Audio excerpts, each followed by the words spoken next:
Welcome to History vs. Hollywood. Please head to historyvshollywood.substack.com to subscribe and always be the first to hear about a new episode directly to your inbox. Enjoy the show.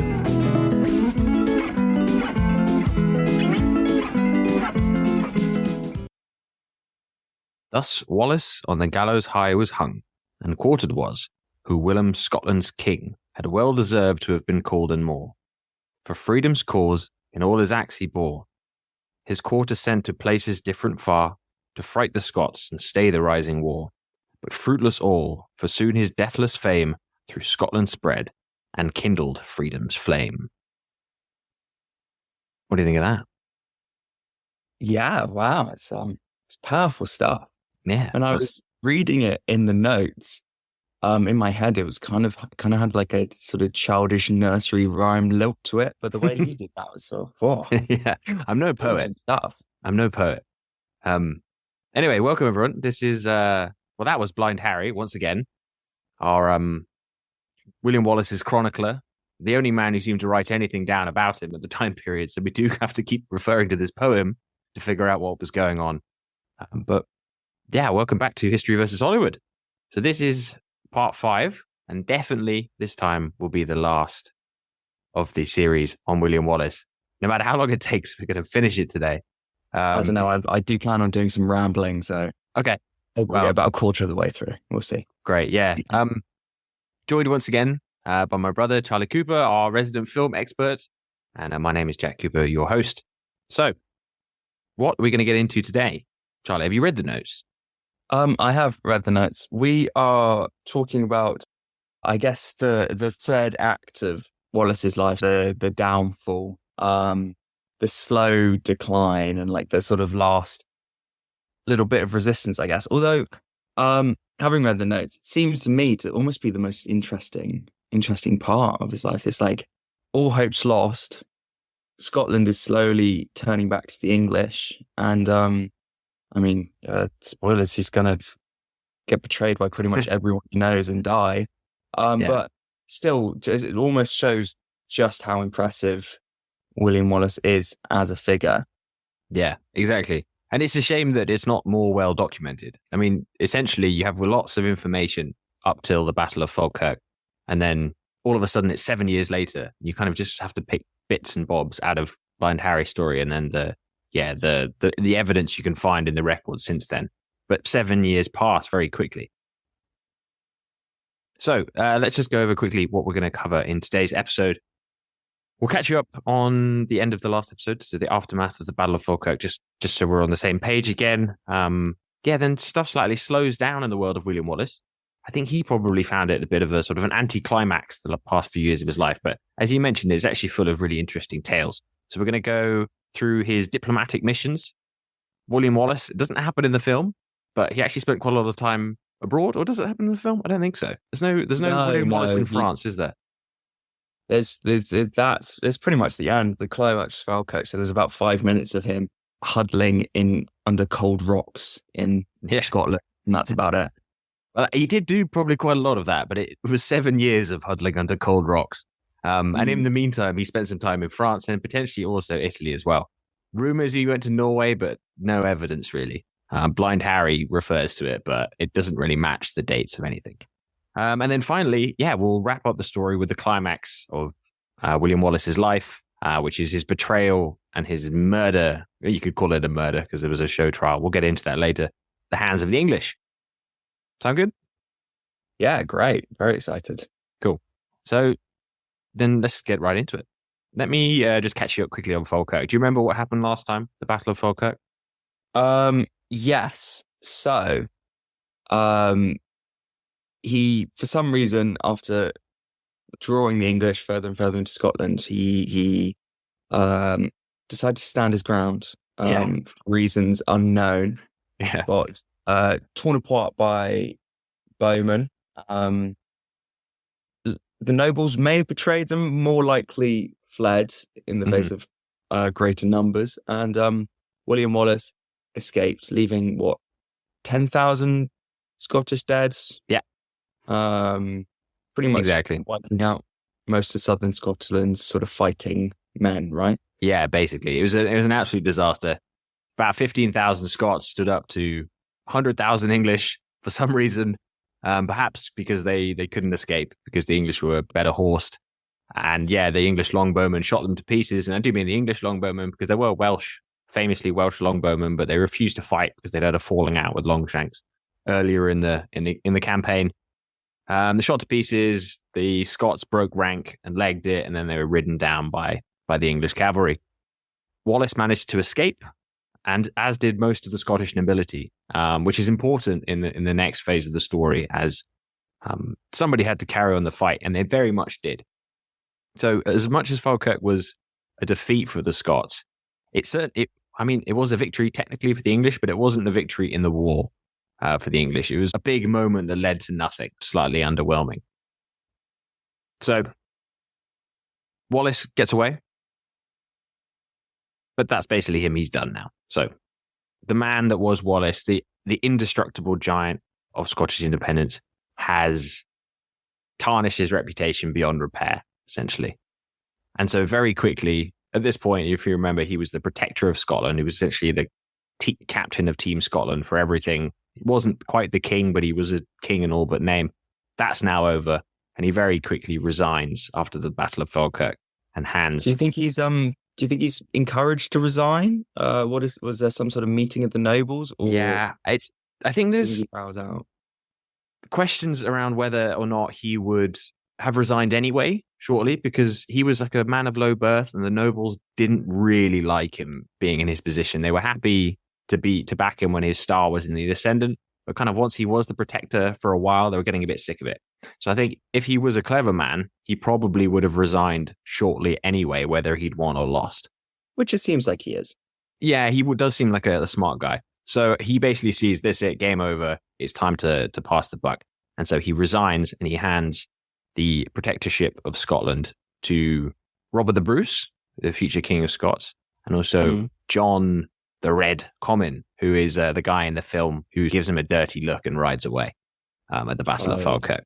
Yeah. Gets to be honest, seems like a pretty stand-up guy who did a lot of good for the Scottish realm.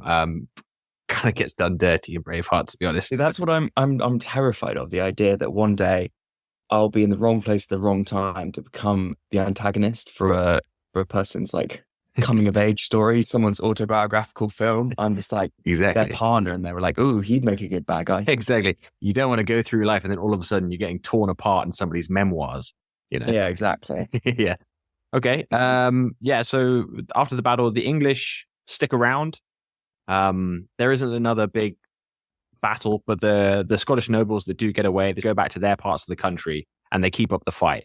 They're not the Scots that they were a few years ago, one defeat by the English and they're cowed. Actually, no, for the next 3 to 4 years, it's essentially open warfare with the English and the Scots. Just William Wallace isn't really involved. And so the campaign season was over. They defeated the Scottish army, but they had not crushed Scottish resistance at all. So Edward Longshanks returned to England, not really having achieved anything. Okay, so what? Robert the Bruce is in charge. Edward Longshanks backed off. The only real change is William Wallace is lost his place as head. So what's Wallace up to now? So basically, he was in hiding after the Battle of Falkirk, especially whilst the English were still around, as they were obviously hunting for him. His open warfare off the cards. Stirling Bridge is not going to happen again. So now he is going back to his old tricks of guerrilla hit and run tactics. He's still fighting the good fight, but on a much smaller scale. The hands of Scottish resistance and the big moves have moved elsewhere now. They're in the hands of Robert the Bruce and John Comyn. I think this is a sign, right? That if there was any thought that maybe William Wallace was fighting against England for the chance to gain his own glory or maybe some riches or some lordships, I think this really puts it to the rest. The fact that he's now, having been defeated, still out there. It is his calling, right? So the English army is now receded. Wallace comes back out into the open, kind of tries to step back into politics, but then realizes that he's been ostracized now. The nobility are back being the nobility, and he's a man of low birth. He's not involved anymore. He is not a man to, twiddle his thumbs and let the world pass him by. So he decides he could maybe help Scotland in another way. And this is the part that they completely miss out in the movie, is he decides to head to France. Wow. Well, it's the classic alliance, isn't it? What do they call it? The old alliance, Scotland and France. Scotland and Always France. working together to piss us off, to be honest. Exactly. No, so it's not the problem with the Scottish and French alliance is they always form these alliances, and then when England goes to bother the Scottish, France is too far away and can't do anything about it. That's basically how it works, and this is kind of what happens this time around. So, but it's still a classic William Wallace tale. So, around 1299, about a year after Falkirk, Wallace decides heading to the continent to see if he can drum up support for Scottish independence with the French. So he sails, and he doesn't just have an uneventful trip, because this is William Wallace, and obviously everything he does is absolutely epic. Could be Blind Harry trying to make his poem a bit more digestible to the common reader. He sails, and it's not uneventful. Do the Scots know he's gone? No. That's actually a very good point. The Scots don't know he's gone. They, as I say, they've cut him out of things, and they don't really want to hear what he's got to say anymore. So he just goes. And this causes a massive fallout amongst the nobles, where the people who are pro-Wallace and the anti-Wallace party get in actually like a fist fight with each other. And it leads to Robert the Bruce and John Comyn falling out so much that later on, Robert the Bruce will actually give up his protectorship of Scotland because he can't stand being around John Comyn anymore. Because he's pro-Wallace. Yeah, so Robert the Bruce is pro-Wallace and John Comyn is, I think, less pro. It's kind of hard to tell exactly. As soon as Wallace does something good, they like him, and when he's not doing anything good, they kind of cut him off. And Robert the Bruce is a famous side switcher, which we'll get into that later in the story as well. So also got to take basically anything he says with a pinch of salt. So anyway, he's sailing to France. On the way, he's dodging English ships, sneaking, sailing by night, all that kind of fun stuff. But he's eventually accosted by a big pirate fleet led by a chap called the Red Rover. And in Wallace's style, he sends the captain and the crew below decks, and him and his 18 companions stand and face some 140 pirates, and he defeats a load of them in single combat, swings a sword, all that kind of fun stuff. And then the Red Rover is so impressed, he decides not to kill this guy. And Wallace kind of turns on him, and he's such like a good Christian boy. He tells him off. You can't be doing this. Piracy's bad. I'm not going to make you turn yourselves into the English. But what I do want you to do, I want you to come with me, bring your whole fleet. All right, you naughty boy. We're going to France, and you're going to turn yourself in. And the guy is so impressed with Wallace because he's a very impressive chap. But apparently he just agrees, even though he's got them massively outnumbered. Just agrees and decides to stop his pirating ways. Comes with Wallace all the way to France, and then accompanies Wallace to the court of the French king, where Wallace intercedes on his behalf. And not only is the pirate spared, he's made a lord and given loads of lands, and it's amazing. Yeah. Oh, a couple questions about this story. Pirates. Where were these pirates from? What were they? Irish? Were they English? Norwegian? English pirates. English pirates. I don't know about all of the crew. Yeah. Again, the guy's got the Red Rover has like a sort of. He could be English, but he's got one of those Norman names. He's a noble. He's of noble descent. He's a Norman warlord. So hard to tell if he was French exactly or from England, because he has William Wallace was called William Le Wallace at the time. It wasn't actually called William Wallace. So they all have these. So I guess that makes more sense. They have this. He would have been raised with this like idea of chivalry and sparing other noble knights in combat and stuff. So you're not dealing with some sort of rotten leg missing, eye missing. He's got 2 wooden legs and 2 wooden arms. Hasn't had a vegetable since he was exactly. And these exactly. These are like coastal pirates. They'll have land bases. They're not at sea all the time. They're not going to have scurvy and stuff like that. Yeah. But anyway, the William Wallace and him get like a house fight. Or if you believe the other story is also typically impressive, is William Wallace fights these 140 pirates off with him and his 18 companions, and he kills all of them. So I don't know what's less believable, the fact that he befriended a pirate, or him and 20 blokes killed 140 blokes. on a boat. So I don't know. It's kind of hard to tell. But either way, he takes this pirate because he comes up in the rest of the story as well. So maybe that's the more likely one, to the French court, and then impresses King Philip so much with his William Wallace-ness that the pirate gets let off and is made a lord. Wow. Yeah. So now he's at the French court. Yeah. Yeah. So it starts off great. Right. King Philip loves a man who can kill an Englishman, basically. It's a very French and English relationship. At least at this point, the English and the French are not fans of each other. It'll change slightly later in the story, which was a problem for William Wallace. But at the moment, they don't like each other. King Philip is dead pleased to see him, and he starts giving him lordships and presents. And obviously Wallace, again, being such a stand-up chap, is refusing them all.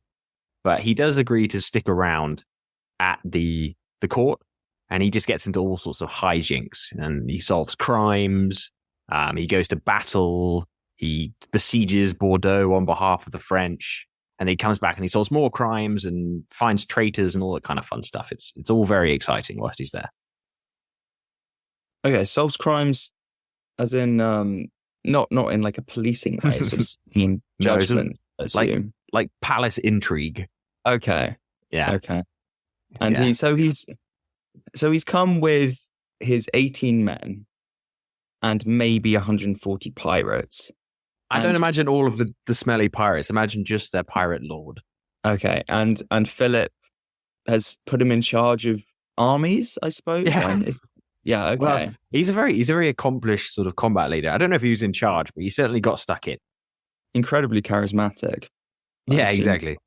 And he could speak French as well. So that's another thing about it. He could speak Latin. He could speak French. So he kind of got on with the French like a house on fire, basically. Yeah. Okay. Yeah. So he stays with the court for almost 2 years.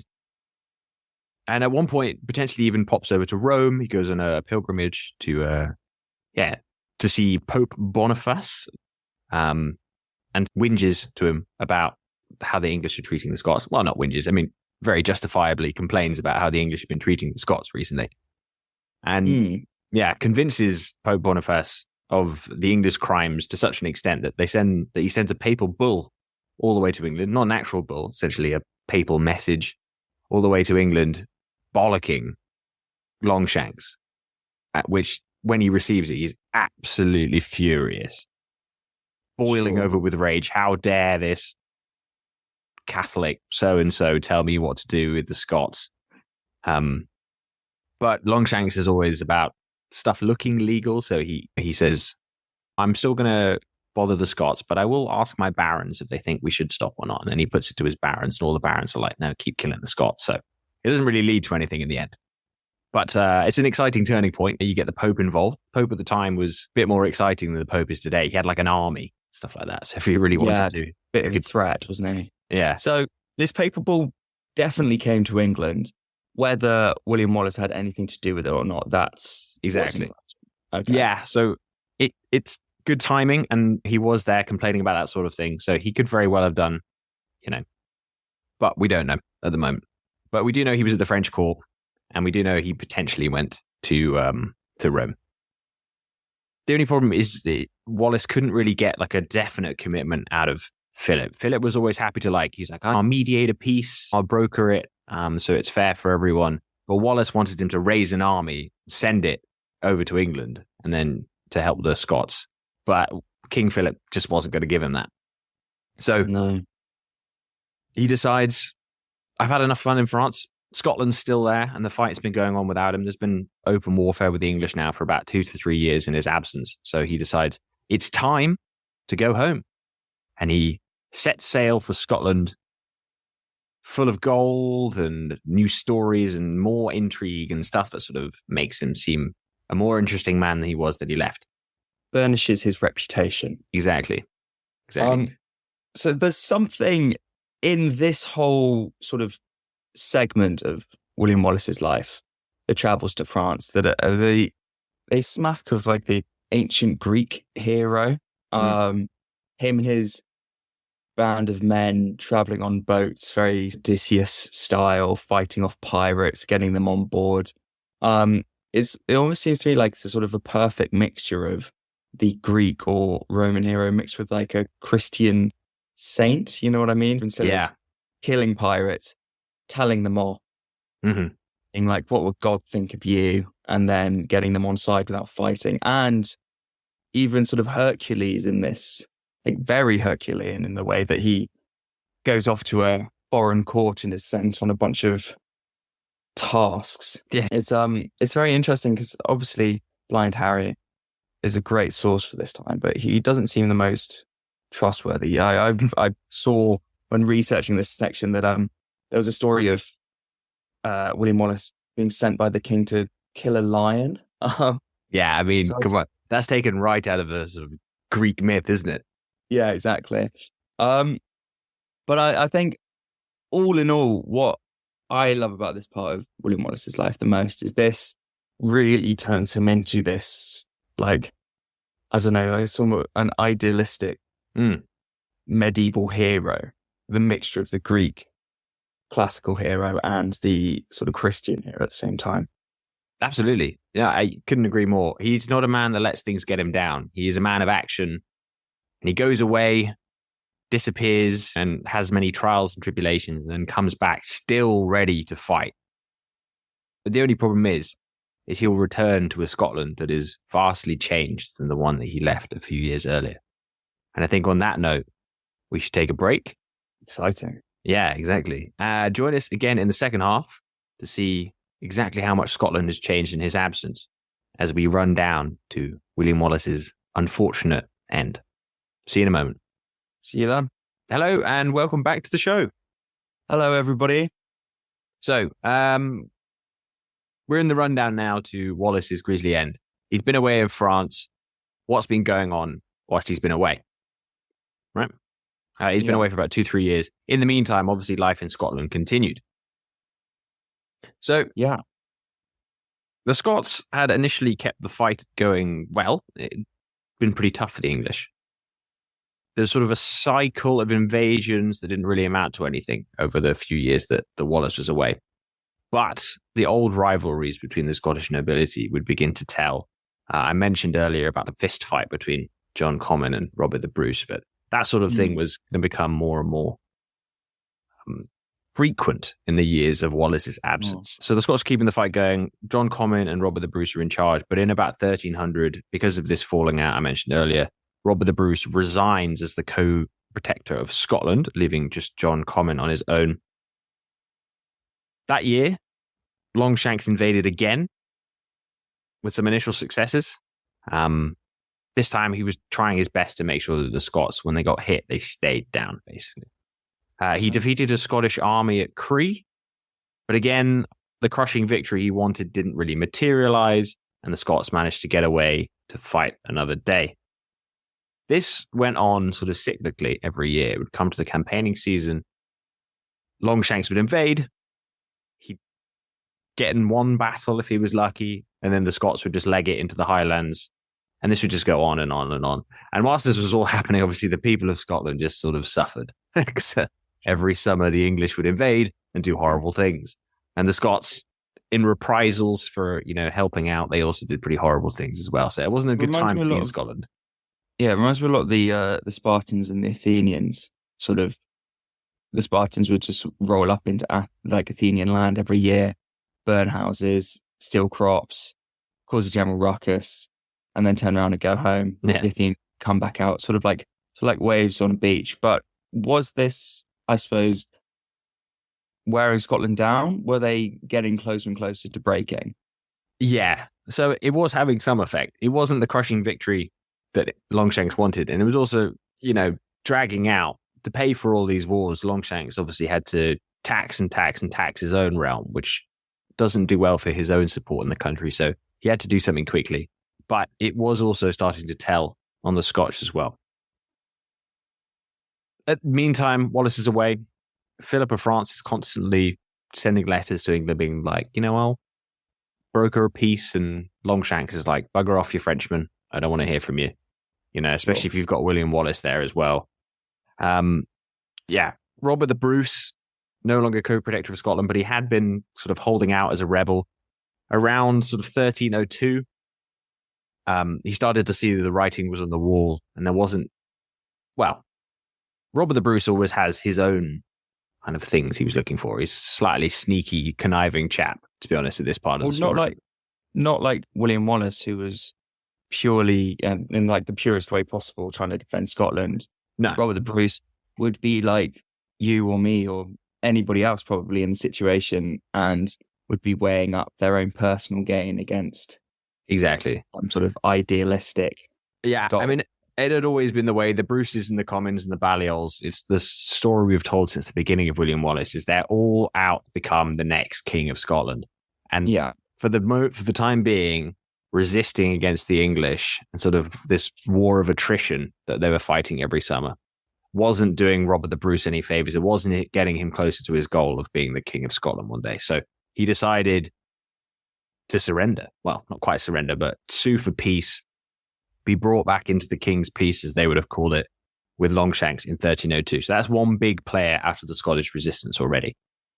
On top of that, the Pope, who had earlier sent a letter to Edward telling him off for being mean to the Scots in 1303, maybe some bribes had changed hands or something like that.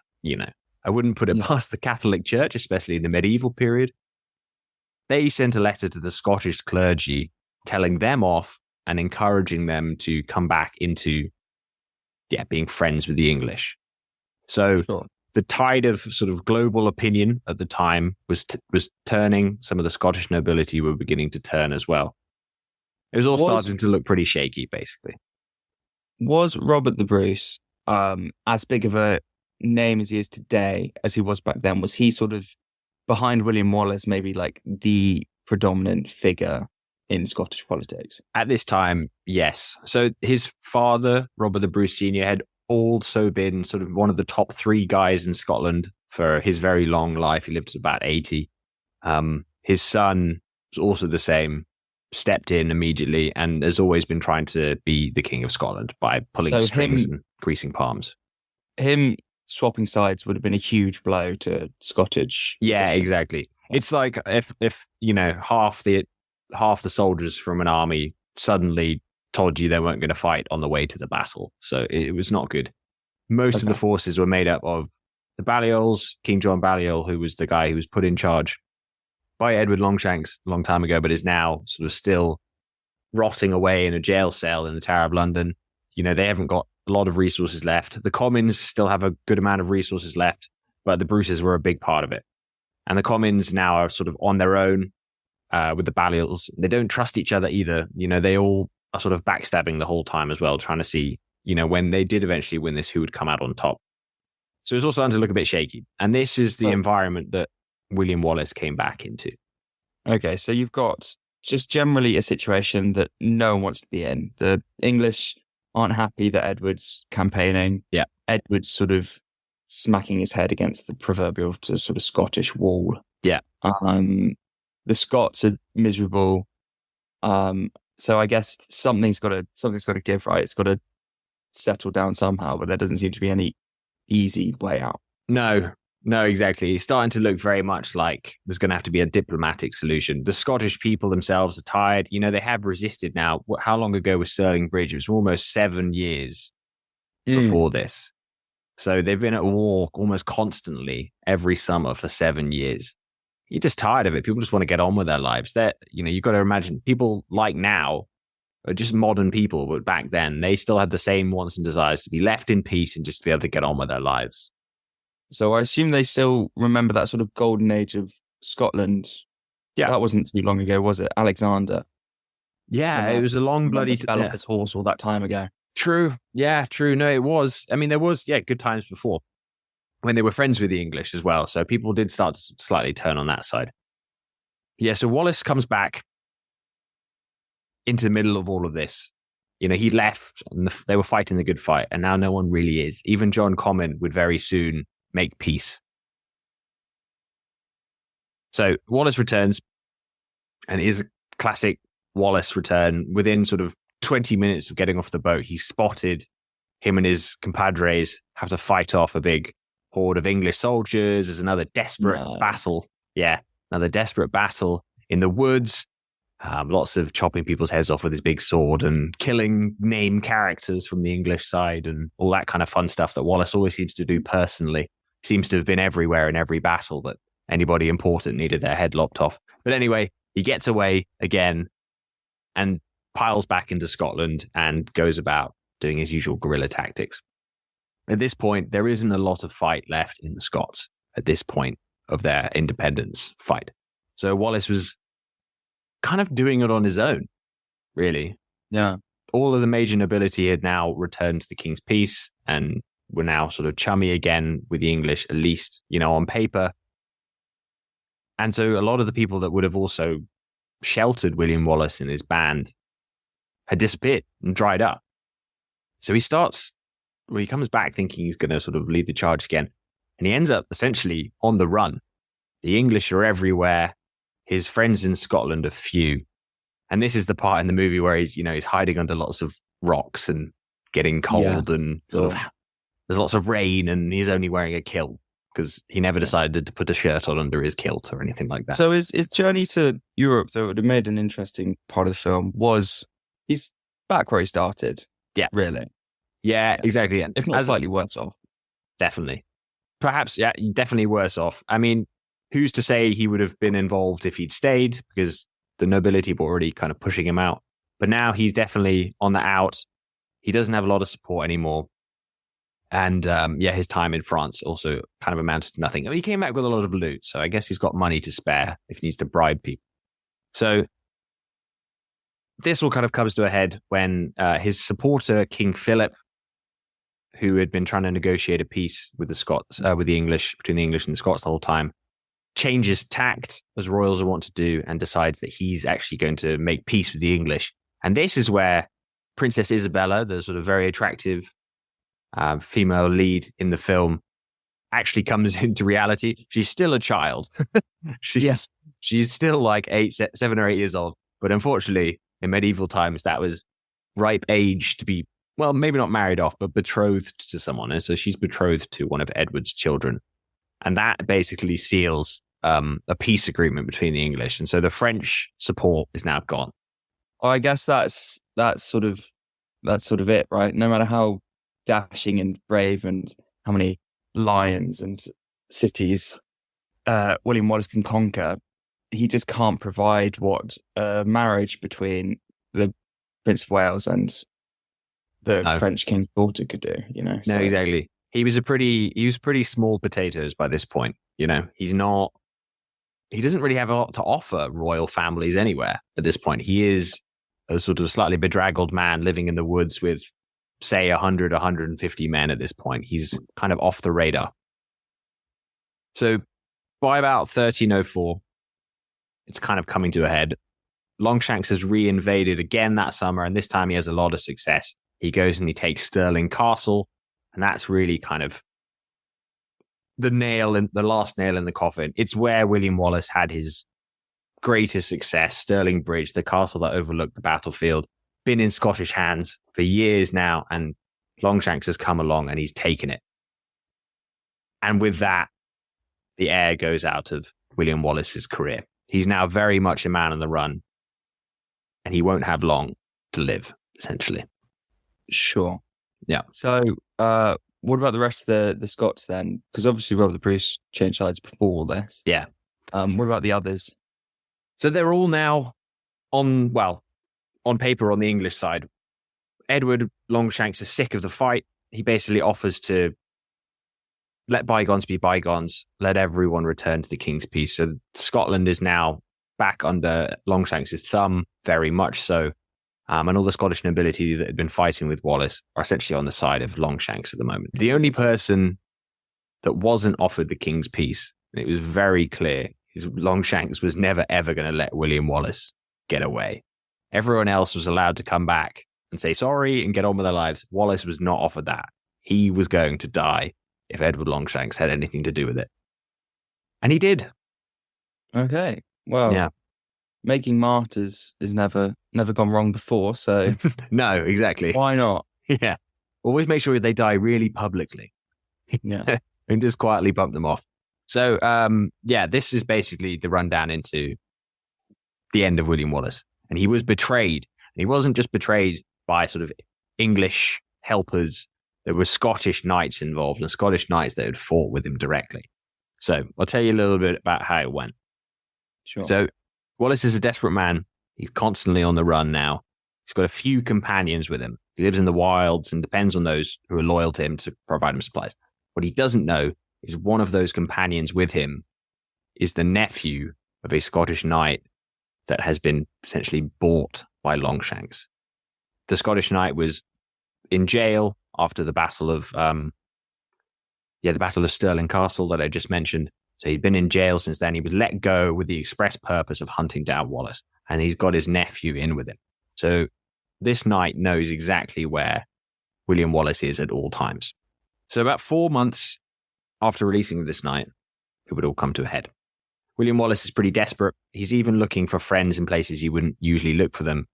And so he's convinced by a fake letter, essentially, from Robert the Bruce to come to a house in the outskirts of Glasgow, because he's been told that Robert the Bruce is thinking of switching sides again. And Wallace is like, the glory days, I might be able to get one last stab at this if I've got Robert the Bruce on my side.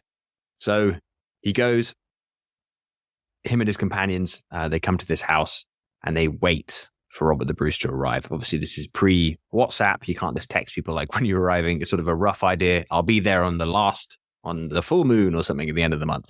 It's essentially as accurate as that. And that is where William Wallace would spend his last few nights as a free man. So as I said, Longshanks has got a man in his gang. As soon as they arrive, this man slips away and passes the word to a group of Scottish and English soldiers led by this guy called Ralph de Halliburton. The house is in a secluded place, great place for a secret meeting, but also a great place to kind of get surrounded and cut off because it's a house alone in the woods, kind of outside of Glasgow. Wallace is there. He's asleep, supposedly with a mistress, because obviously William Wallace was a top shagger. He was always getting around. He's there with his friends and with the mistress. Middle of the night, you can kind of imagine it. The soldiers sort of appear out of the woods around the house. They sneak up. For some reason, they have no guards, or perhaps, we're not exactly sure how it happened, perhaps the guy who sold them out sort of bumped off the guards. But the English soldiers... Doesn't sound like Wallace really has enough friends to post guards nowadays. So no, to be honest, he really is kind of at the end of his tether. This is a very desperate man. And so the English come up, they sneak into the house and supposedly sneak into his bedroom, and he's fast asleep with this sort of naked woman in the bed with him. And they go, aha, gotcha. And they basically pounce on him. Loads of English soldiers pounce on him and try and pin him down. But Wallace is an absolute brute. He's enormous. He throws them off whilst they're trying to chain him up. And without his weapons, he's had his weapons sort of taken away from him before they arrived. With his bare hands, he manages to sort of brain one English soldier, break the back of another by slamming him against the table. And then the English, they pile on top of him and they're holding him down. And they put him in chains and they try and drag him out of the house. But apparently, they literally can't move him. Again, it goes back to what you were saying earlier about like the saints and Greek heroes, but he becomes like solid as a rock and he will not move from the house. So they have to trick him and say, we've captured your buddies. If you just come out, we'll take you to this Scottish castle. It'll all be fine. You just got to let go of those. We're going to kill them. And Wallace being a good man, but perhaps in this case, sort of, maybe he's tired, but it's kind of stupid. He gives in. And then he goes outside and he realizes that he's been had and there are none of his friends out there. It's just English soldiers. And so they chain him up, strap him to a horse and take him south. And that is how they got William Wallace. Wow. I'm sure every inch of that story was perfectly true. Yeah, exactly. But it is just crazy, isn't it? How these sort of legends build up. I mean, we're sure a lot of it is true. But the fact that the only way Longshanks, this great king, could actually get Wallace in the end was tricks within tricks within tricks, and it's sort of playing on Wallace's, desire for Scottish freedom. And it's just It's just such a movie scene, isn't it? I was going to say, you Even can't though- write it, but somebody did. Somebody did, yeah. Yeah, it was It's Blind just- Harry. The idea of him naked, like arm round a mistress, and the Brits come in with swords and armor, and he somehow gets up, roaring bull style, and throws them around the room until he eventually gets captured. It's just such a climax of the film, isn't it? Exactly. Who knows how it actually happened, but it's definitely fun to think it happened that way. Yeah. So, I mean, so much of this happened in the stories of him. There must be some truth in it. yeah, it must be. So Wallace has been captured now. So they have to travel by night because they're worried that the Scots will rise up and rescue him if they see him during the day. But within a few days, he's back over the border. He has to make a sort of grueling 17-day journey down to London, sort of chained to this horse, which, to be honest, sounds horrible. So he arrives in London on the 22nd of August, 1305. And I'm not entirely sure of Longshanks' thinking here, but maybe it's to make his own victory over William Wallace look better. But as soon as he arrives, he sort of makes it out that he's like an approaching royal. So he has a massive escort and he dresses him in all these nice clothes and he puts a crown on William Wallace's head and he marches him through London. It's sort of as if the King of France was coming for a visit. Takes him straight to Westminster Hall. And there, the show trial of all show trials is held. William Wallace, being an outlaw, doesn't have a chance to speak in his own defense, but the trial goes a little something like this. So they accuse him of sedition, homicide, spoliation. Not quite sure what that means. Not familiar. Robbery, arson, and a sundry of other felonies. On top of that, he'd also invaded England and was accused of killing priests and nuns and burning abbeys and all sorts. It was a fait accompli. There was no opportunity for anyone to defend William Wallace. He wasn't allowed to speak. It was just all of the evidence was presented. He did this. The only thing apparently he said in the whole trial was an outburst where he admitted to being guilty to all of the crimes besides the crime of treason against Edward Longshanks, because he claimed he'd never sworn an oath of fealty to him in the first place, so he couldn't be treasonous against him, basically. And that's sort of his only contribution. That is true. That's sort of the catch-22, really, isn't it? Yeah. He wasn't powerful enough to ever be put in that position, was he? So no, exactly. This part we know is true because we have the records from the trial. So it would have been documented as it went. So this is some of the stuff that we can be more sure of in the story of William Wallace, that this was basically his only contribution to the trial. It's not quite as good as that sort of freedom moment he has when he's, about to be executed, which we'll talk about in just a moment. But it's still a man who, even at this point, he's defeated, dejected, and he still holds himself right. He still is righteous in his position. It's very interesting. Spoliation, by the way, is taking something from somewhere by violent means or destroying something. So aggravated robbery or something. By the sounds of it. Okay, interesting. So he was convicted. Obviously, there was no chance for him to defend himself, and they were pretty quick about it in those days. So the very same day, as soon as the conviction was read, he was then taken outside Westminster Abbey, where a gallows was waiting for him. Didn't even have a chance to spend a night in jail cell to think about it. So he was convicted, and he was sentenced to be hung, drawn, and quartered. Oh, rough way to go. Yeah, and so if you're listening and you're a little bit squeamish, just do take care. These next few moments are going to be pretty graphically describing his horrible death. So, as I say, the sentence was carried out the very same day. He was dragged outside of Westminster Hall. He was stripped naked. He was bound upside down to a hurdle, sort of a part of a fence, essentially. Head first, so the head is towards the ground, and he's dragged by two horses for 4 miles through London. Oh, yeah. So the hurdle's stopping him sort of dying, but it can't have been very pleasant. And all along the way, obviously, all the roads are lined by horrible sort of medieval Londoners spitting and throwing rotten cabbage at him and stuff like that, which I'm sure wasn't very pleasant. No, not much to do for entertainment back then, though. So no, exactly. This was the stay out height of for the family. entertainment. Exactly. This is the height of entertainment back then. So they drag him all to this place called Smithfield. Charlie, you're a Londoner. Do you know where Smithfield is now? No. Excellent. We'll cut that bit out then. Yeah, cool. Anyway, so they bring him to Smithfield. As I say, he's been dragged for 4 miles by horses, so he's obviously not in a great state. They then bring him up onto the gallows. This enormous man, he's 6'7". He towers over everyone around him. They bring him up onto the gallows, and here he is to be hung, drawn, and quartered. Now, these weren't drop gallows like you may have seen, where they sort of pull a lever and you fall through a hatch and it breaks your neck very quickly. This was supposed to be slow. They'd drag you up. Basically, they put the noose around your neck and they drag you up and suffocate you, and it could take up to 20 minutes. And they would very carefully make sure that the knot was to the side so that it didn't break your neck when they dragged you up, so you really would suffer. So, pretty horrible stuff, pretty ghastly. They drag him up until he's almost dead, and then they cut him down, and then they chuck a bucket of ice cold water on him to sort of revive him. Right. So that's his first of essentially 3 horrible deaths. Then, very unfortunately for William Wallace, as I say, he was a top shagger.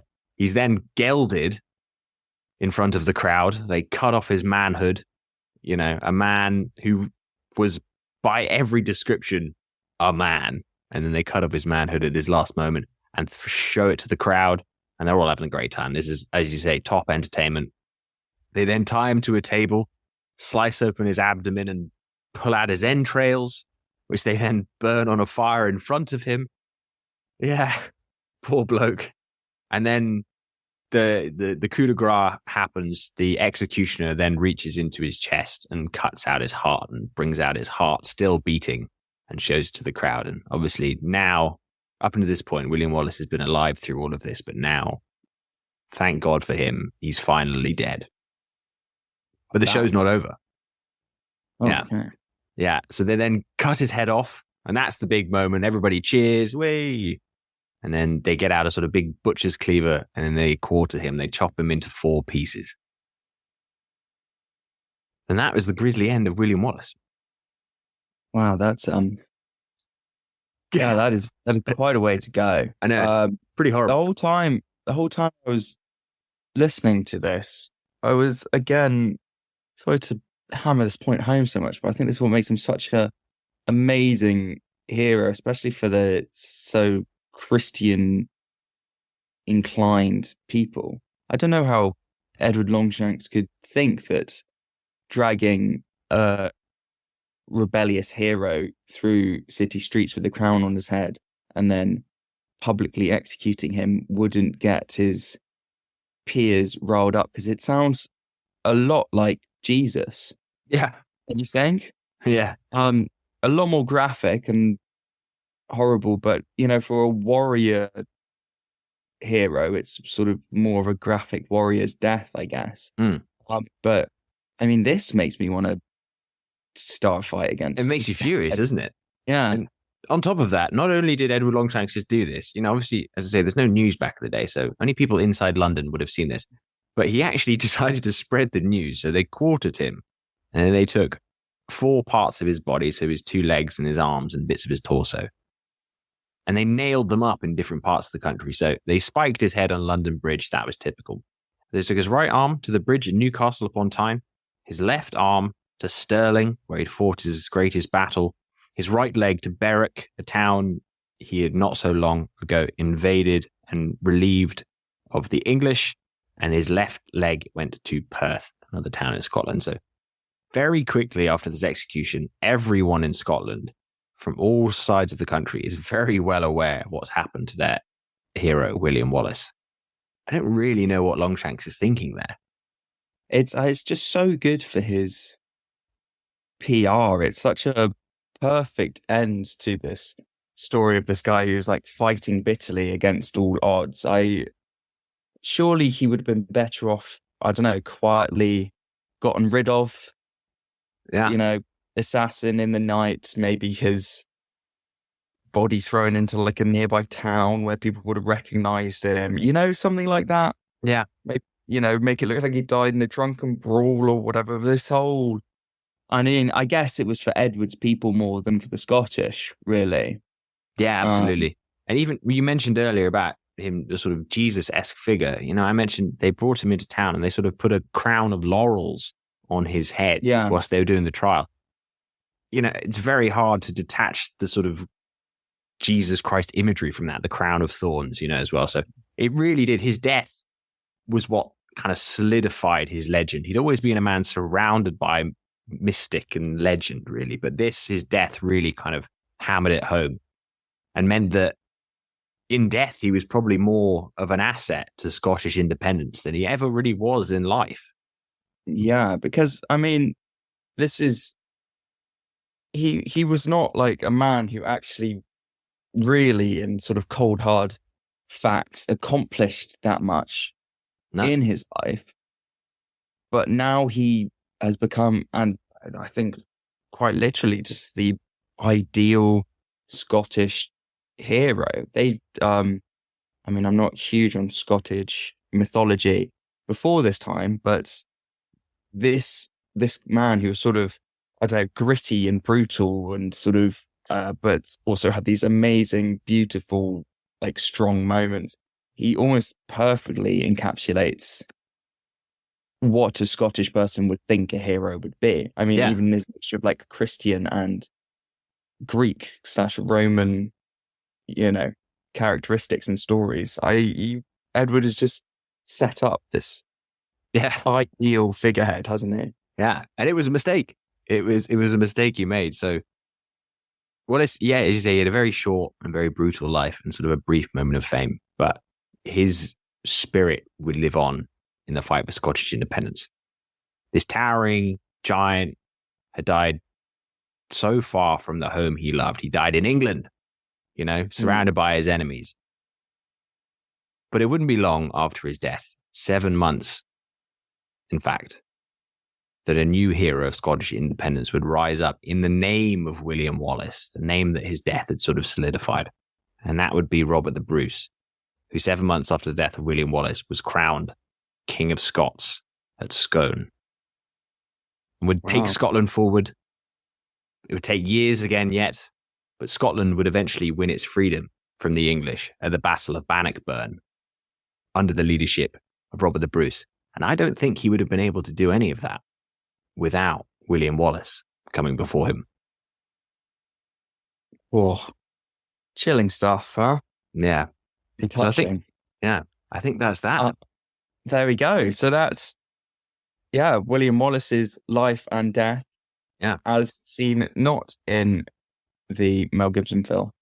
There was there's no big moment of shouting freedom at the end. I think William Wallace was too busy having his balls cut off and things like that. To be honest, having watched the film again recently, probably good. It just came off a bit cheesy and a little bit too melodramatic. It is good. But it just goes to show how big of an impact that this man had that, almost 800 years later, people are making these amazing films just about his life.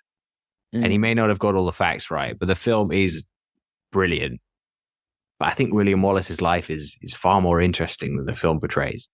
So I'd agree. I think he took some liberties with the film, as you told me, the kilts and sort of the almost like the Scottish flag face paint they have painted on, which all would have been sort of stuff that didn't exist.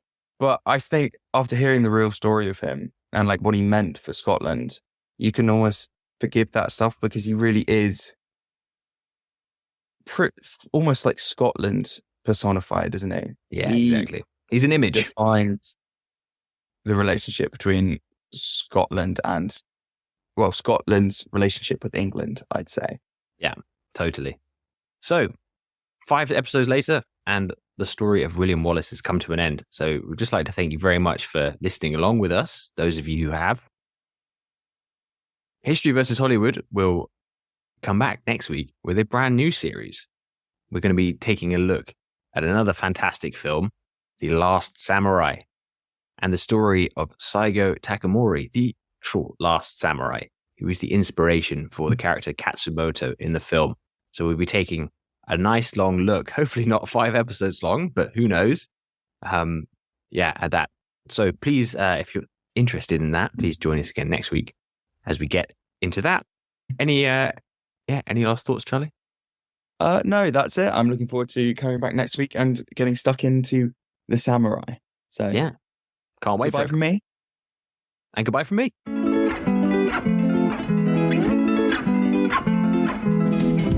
Thank you again for listening to an episode of History vs. Hollywood. I really hope you've enjoyed the show.